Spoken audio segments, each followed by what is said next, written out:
Welcome back, everybody. I'm Jake, the Scary Story Guy, and today we are trying to recover from last week's Skinamarink plane crash with a novel from the master of horror himself. Now, Bag of Bones, the Stephen King novel in question, is leaps and bounds better than Skinamarink. Oodles better, in fact. However, I do regret to inform you that this was easily one of my least favorite Stephen King novels. Now, this may seem like kind of a random selection for me to review so early in my Stephen King series, and yeah, it is. There was really no reason I decided to tackle this bad boy other than it was there. I bought Bag of Bones last year at a thrift store for like $1 or $2, and ever since then it's just been sitting on my shelf collecting dust, looking like it might be a hidden gem or something. It turned out to be an or something, but I did promise to review every single one of Stephen King's published works, which means I would have had to get to it eventually. So let's dive in. Bag of Bones is a hefty tome, somewhere in the 600-page ballpark, and if you can believe this, it is a supernatural tale set in Maine with an author as the main character. Mike Noonan is a writer in his 40s with a successful career and a happy marriage, but when his wife dies, he finds himself inexplicably drawn back to their old vacation home, where all sorts of spooky adventures ensue. And basically, this rich old bastard near the vacation home is trying to get custody of his granddaughter, and Mike finds himself so unbelievably attracted to this girl's beautiful single mother that he decides to step in and help, purely out of the goodness of his heart, of course. Yes, the single mother is literally half his age, and yes, it's weird as f*** in the book, but we'll get to that. Anyway, as Mike gets more involved in the lives of Maddie and Kira, that's the single mom and her daughter, he also starts to dive deeper into the troubled history of this town that his vacation home is in,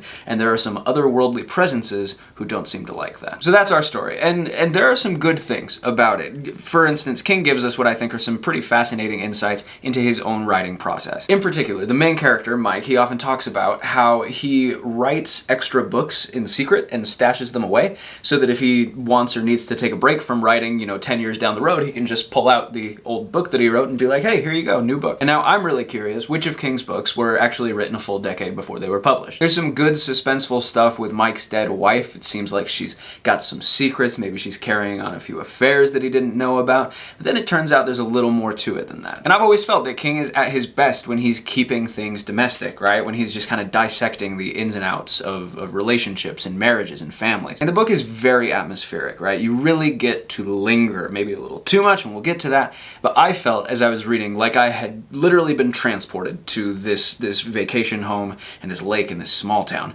King's amazing at that. All that said, I did not like the book, and it took me a while, actually, to figure out exactly why that was. I actually had an almost identical experience recently reading Project Hail Mary by Mike Weir. It's an engaging story, but I just wasn't feeling it. And in both books, the same realization struck me about halfway through. I hated the main character. Mike Noonan is so annoying. The entire book, this is the problem. He feels like he was written to be a stand-in for Stephen King himself. I don't like to feel that I'm reading an author's personal fantasy of themselves, right? Now, obviously, you've got to write what you know, so as an author, you're going to bleed into your characters a little bit. That's inevitable. But I swear to God that Stephen King wrote Bag of Bones with his name on it on the first draft, and then just went back on edit and changed all the names to Mike Noonan. It actually reminded me a lot of Dan Brown's books, because if you've ever read Da Vinci Code and all those others, it's very obvious that Robert Langdon is simply a representation of what this middle-aged author wishes he was.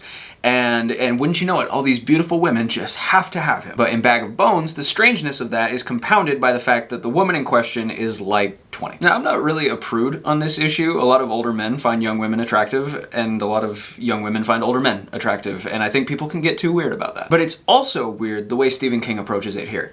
Because first of all, Mike Noonan talks about Maddie's age so much. Every other page, it's her young breasts or whatever. And he routinely makes a point to mention that she looks a lot younger than she is, too. It's not even the age difference, it's the way the age difference is, like, lasciviously lingered on and borderline fetishized. And granted, Mike never actually sleeps with her while he's awake. Anyway, there are a couple of dream sequences that make me wish Stephen King would never write a sex scene again. But don't worry, because Maddie makes it very clear that she totally would bang the middle-aged author. She throws herself at him several times, which again made me feel like we're intruding on a personal fantasy of Stephen King here. And I'm not trying to be like, wow, this book is problematic, cancel Stephen King.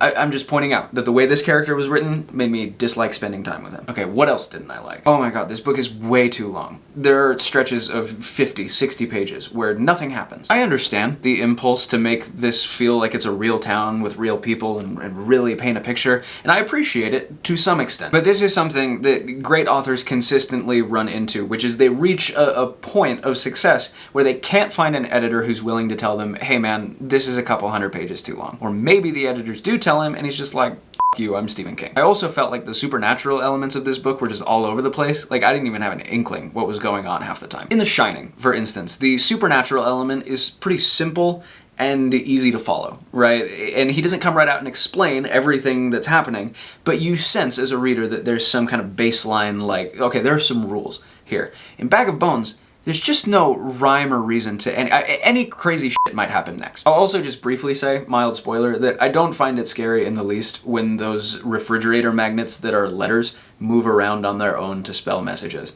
And that happens a lot in this book. There's a part of me that feels like I'm being more negative than this book warrants. I know there's a lot of people out there who really like it, especially Stephen King fans.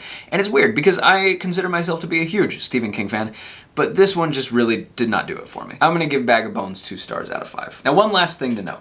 Just like Fairy Tale, King's most recent novel that I reviewed last month, Bag of Bones begins with the matriarch of a family dying suddenly and tragically while just going out to run a random errand. And I thought that was interesting because ill-concealed fantasies aside, if you're wondering what the master of horror, who has been married to the same woman for 52 years, is himself most frightened of, perhaps we need look no further than that. Alright guys, stay tuned for another Stephen King review coming next week. It's a shorter novel, so it's why I'm able to do this back to back, but I'll keep which one a surprise. In the meantime, thank you for watching this video, and here's hoping you survive to see the next one.